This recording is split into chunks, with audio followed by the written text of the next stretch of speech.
Hello, dear global online family. It's great to be with you again to share. Today, I'd like to continue the theme, appreciation is happiness, and happiness comes from appreciation. Last time, I talked about appreciating others.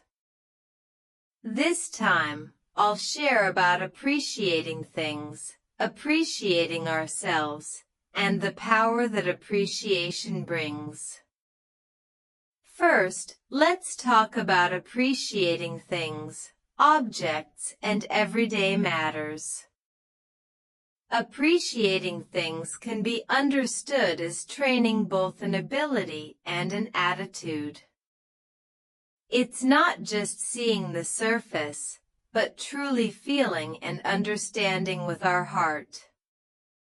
How do we do that? I've broken it down into a few points. Point 1. Slow down and observe mindfully. Sometimes, when we stop, look, and listen, or view the same thing from a different angle or at a different time, we suddenly discover something new. For example, my colleague Xiaomei buys a cup of coffee every morning on her way to work. Usually, she walks while scrolling on her phone. One day, I passed by a cafe with her and asked, "Have you ever smelled the aroma of the coffee beans? I think it smells so warm and comforting." She paused, looked at me, stopped walking, and actually took a deep breath to smell it. Then she said, "Wow, you're right. I never noticed this fragrance before. It really does relax me and makes my heart feel warm." She continued, "So all this time, in my busy life, coffee wasn't just for staying awake. It also brings warmth and companionship." She took a sip, savored the aroma and taste, and in that moment, amid her stressful work, she gained an extra sense of joy and peace. So, appreciating things doesn't require something grand.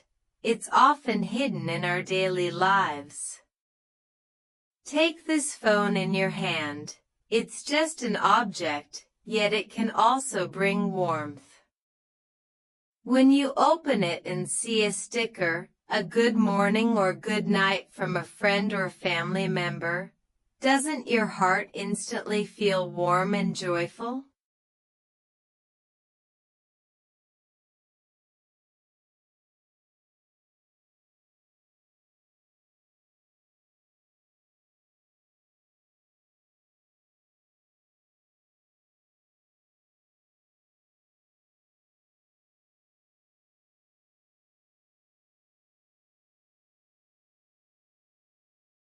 At the beginning of this month, it was actually my birthday, but I was so busy that I completely forgot.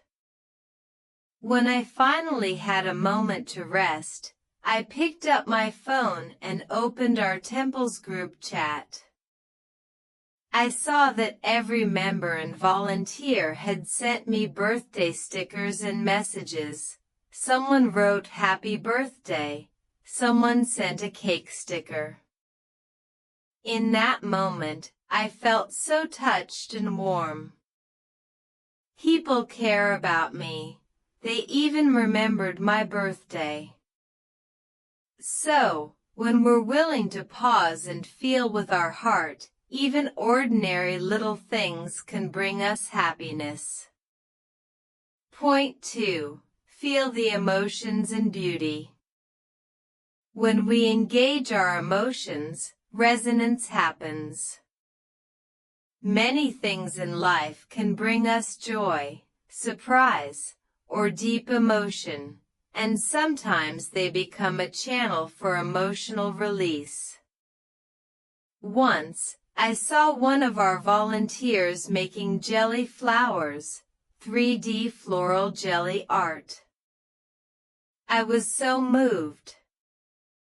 How could the flowers inside the jelly look so real and beautiful? I asked the teacher, "How do you make the flowers look like real flowers were picked and placed inside?" "It's unbelievably lifelike."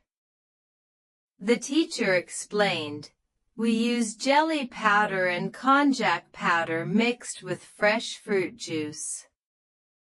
The red color comes from dragon fruit. When you inject it with konjac, it turns into peonies or red carnations." I was so touched that I immediately said, "Teacher, sign me up." So I joined the jelly flower class. At first, my flowers weren't very pretty. There were always imperfections. But with the teacher's patient guidance and a lot of practice at home, I can now make the jelly flowers you see in this presentation. Of course, they're not 100% as perfect as the teachers, but I'm still amazed and delighted with myself. I'd give myself at least 80 to 90 points. Now I've officially learned how to make jelly flowers. To be continued. Let me know if you want the rest translated right away.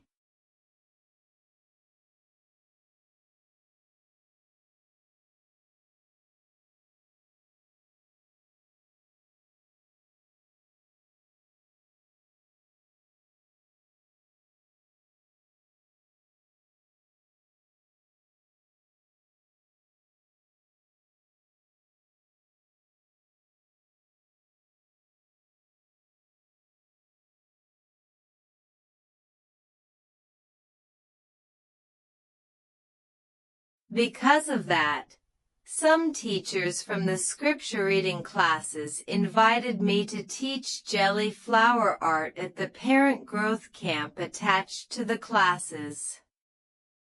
This is truly what we call when you teach, you learn twice. While others learn from me, I myself grow even more. Now I've officially become a jelly flower instructor and can go everywhere to share this skill and make good connections with people. Our Chongjing Foundation also offers a wide variety of talent and hobby classes: calligraphy, Zentangle, Chinese knotting, therapeutic massage, how to brew a perfect cup of coffee, and many more. I sincerely invite all our online global family members. If any of these classes interest you, you're very welcome to sign up and join us. I'm truly grateful for having learned this skill, and I'm especially grateful to my teacher for her generous guidance. So, while we learn new things and appreciate the world around us, we must also learn to be grateful. Gratitude is like lighting a lamp in our heart. No matter how the outside world changes, that lamp keeps us warm and gives us strength. Confucius had a disciple named Zilu who came from a very poor family, yet he was extremely filial. He would often walk dozens of miles to buy rice, carry it home on his back, and offer it to his parents so they would have something to eat. Even when he was sweating through his clothes after the long journey, he never complained once. He only felt gratitude for the gift of being raised by his parents. To him, doing these things brought great joy. Someone once asked him, Why do you work so hard and suffer like this? Zilu replied, As long as my parents are alive, I will not travel far from home. For him, this filial devotion was his greatest happiness. Therefore, when we know how to be grateful, especially for our parents' love and care, we should express it through real action, by taking care of them, showing concern, and spending time with them.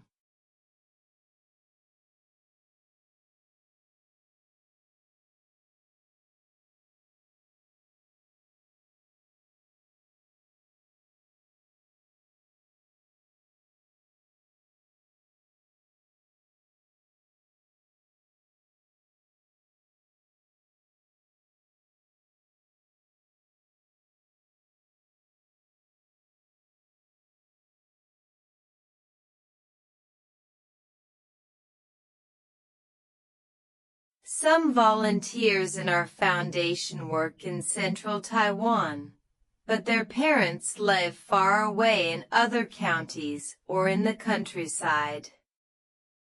They can't be with their parents every day, so they hire caregivers to look after them daily. But every weekend or holiday, these volunteers personally go back home to care for and accompany their parents. This kind of filial piety is truly worthy of our appreciation. Next, let's talk about appreciating ourselves.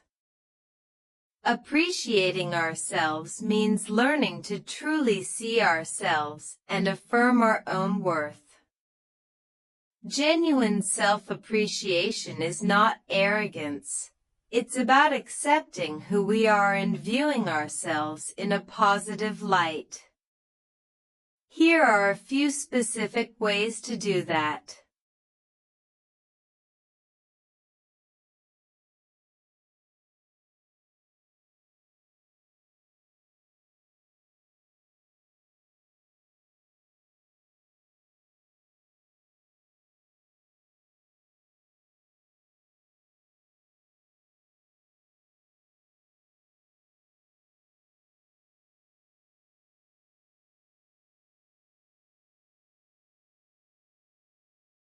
First, accept your imperfections. Everyone has strengths and weaknesses. Learn to acknowledge your shortcomings while still appreciating your effort and growth. Our Xihua multi-talent classroom was started and is run by a group of like-minded volunteers. Every Friday night, we hold dessert-making classes that last 3 months. When it comes to dessert making, I openly admit, I knew absolutely nothing at first. I couldn't make anything. So my job was just to talk, standing next to the teacher, introducing her, explaining the ingredients, and helping elaborate on what she taught. Many people joined the classes, and as I stood there watching week after week, I gradually became interested myself. I went home and practiced exactly the way the teacher showed us. Now I can make Japanese-style pizza and snowflake cake, shui hua gao. Speaking of snowflake cake, I can now make it really delicious. The first time I tried at home, I added too much water and it was too soft. The second time, I used too little water and it was rock hard. After several attempts, I finally got the texture just right. Now when I give my snowflake cakes to friends and relatives, they all say it's delicious and even give me a thumbs up. You could sell these. So yes, I admit my shortcomings, but because I was willing to put in effort, that effort brought growth and reward. Now I can make tasty snowflake cakes, and little by little I'm cultivating a new hobby and passion. In short, appreciating yourself means nurturing your interests and enthusiasm, doing what you love, discovering what makes you happy, and in that process naturally feeling your own value and worth.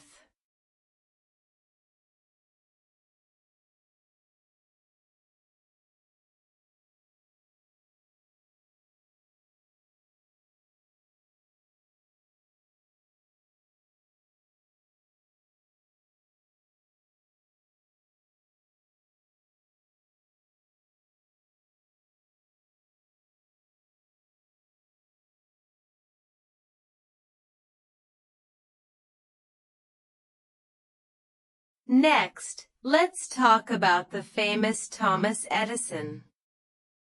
When Edison was young, his grades were poor. His teacher even said he was too stupid to learn anything. Yet he was passionately curious about experiments and inventing things. He was always taking objects apart to observe how they worked and conducting little experiments at home.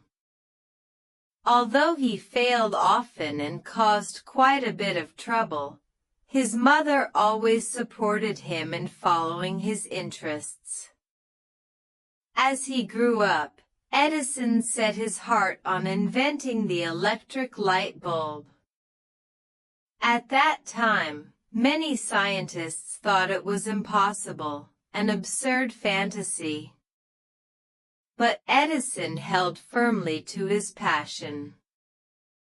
He and his team conducted thousands upon thousands of experiments, trying several thousand different materials, all without success. People mocked him, "You've already failed over 1,000 times. Are you still going to keep going?" Edison replied, "I haven't failed. I've just found several thousand ways that won't work." Finally, he discovered the right filament material and invented the practical incandescent light bulb, completely transforming human life. Imagine if we still lived in darkness without electric light. So many things would be impossible. Everything would be pitch black. Edison's invention brought enormous convenience and benefit to all humanity. Interest is the starting point of passion, and passion isn't something you find. It's something you cultivate through persistent effort. Just like Edison eventually found the right filament and gave the world light, when we nurture our passions, we too can create something that benefits others and ourselves. This is the power that appreciation brings. Appreciation is an energy transformation. It turns the ordinary into the precious and converts pressure into motivation. It becomes the force that propels us forward. How exactly does appreciation push us forward? Let me share 2 points.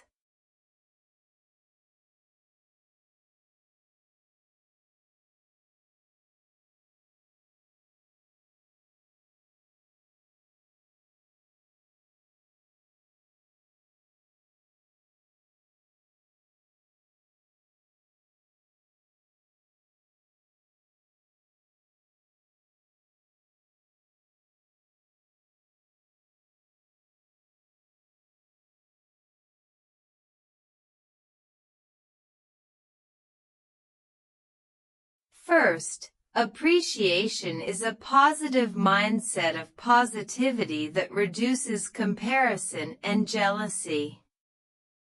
During the spring and autumn period, Confucius had many disciples. One of them, Zhigung, was extremely clever and eloquent. He could speak beautifully and win any debate.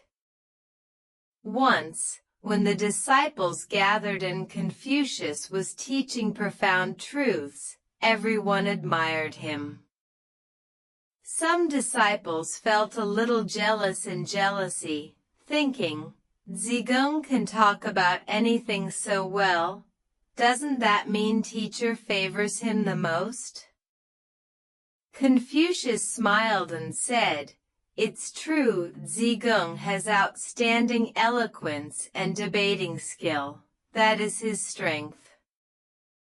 But Yan Hui speaks little, yet every day he renews himself and steadfastly upholds benevolence. That, too, is a rare and precious virtue." Hearing this, the disciples understood, everyone has something worthy of appreciation. There's no need to compare, we should learn from one another instead. In daily life, we sometimes fall into comparison and jealousy. That's not helpful. Instead, let's constantly appreciate other people's strengths and good qualities.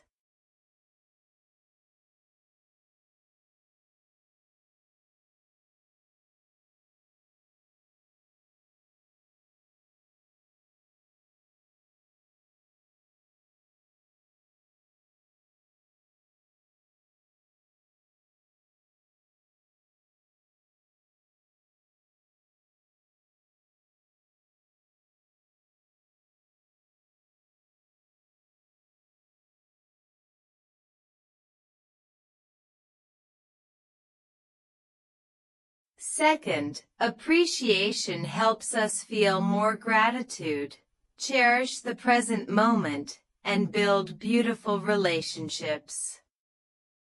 I live in an apartment building.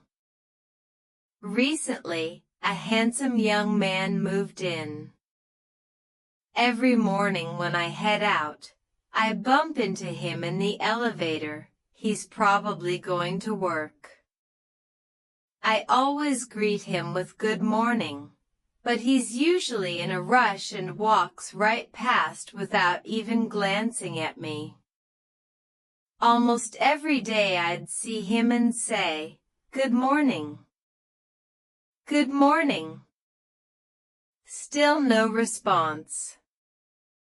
After 2 or 3 weeks, one morning I saw him again. I said good morning as usual, but I noticed he looked unhappy and worried.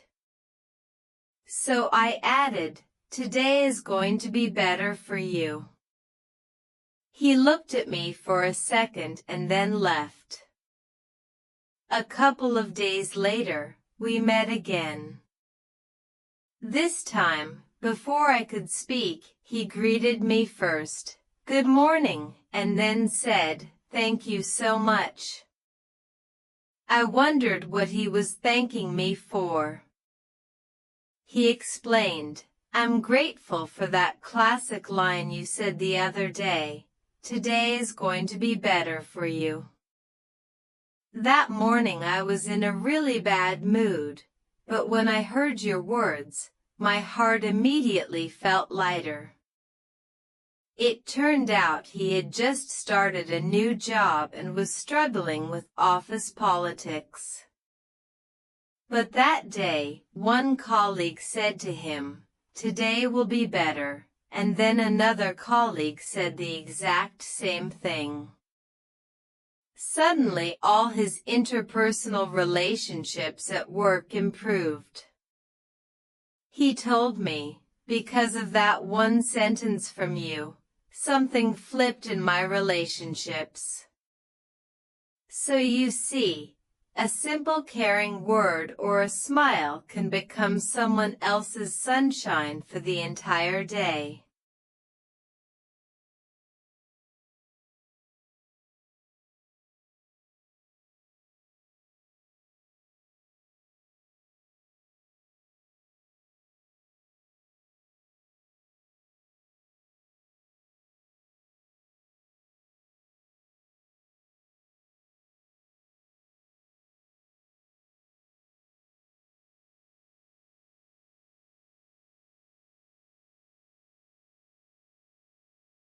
Appreciation is not only an energy transformation that turns the ordinary into the precious, it also, through gratitude, brings inner peace, transforms stress into motivation, dissolves negative emotions, and creates harmonious relationships and a deep sense of happiness.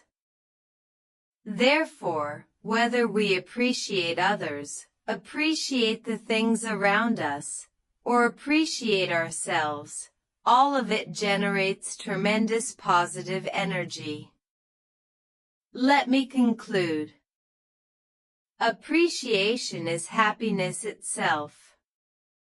Appreciation is the key that opens the door of our heart and the door to true happiness. Dear online family, today you've been watching Weekly Keys to Unlock the Heart. Through this program, through books, through the sharing of teachers and guest speakers, through the sacred words and teachings of Buddhas and immortals, we continuously nourish our wisdom and naturally open the gate to happiness. Those who know how to appreciate are happy no matter where they are. Even if you're in some corner of the world right now, as long as you practice appreciation, happiness will naturally fill your heart. Finally, I wish all of you joyful days every single day. My sharing on appreciation is happiness ends here. Thank you so much, dear online family, for listening. May everyone grow in both blessings and wisdom, enjoy good health, and may your entire family be safe and at peace. With gratitude, thank you.